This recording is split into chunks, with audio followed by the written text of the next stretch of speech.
Durga sorry, প্রথম দেখায় দেরি হয়ে গেলাম আসতে, সরি। আরে না না ঠিক আছে, আমিও তো সবেই এলাম। ও কি হবে, চা বলবো? আচ্ছা আচ্ছা চা। দুর্গা সরি, অনেক দেরি হয়ে গেল। দেরি হয়ে গেছে না? কি করছিলি বাড়িতে? মেকআপ টুসছিলি? আর যদি মেকআপ টুসছিস তোর মুখটা তো চেঞ্জ হবে, সেই বাদরের মুখ বাদরের মতোই থাক, অসহ্য, মানে ডিসগাস্টিং একটা।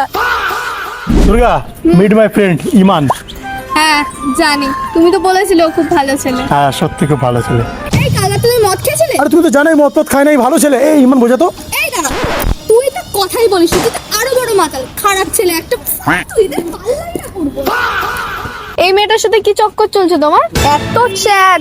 সরি, এমনি বন্ধু হিসেবে কথা বলছিলাম। আর হবে না, আমাকে ক্ষমা করে দাও প্লিজ, আমাকে মেরো না।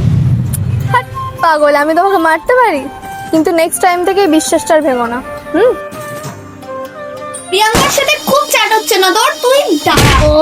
অত বেশিও লাগেনি, নাটকটা কম করো।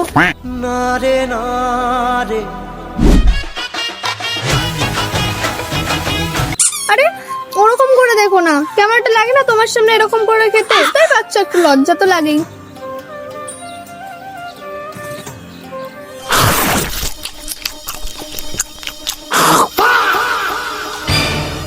চল চল, খাবে খাবে, তুমি খাও। বাদ দাও, খেতে হবে না।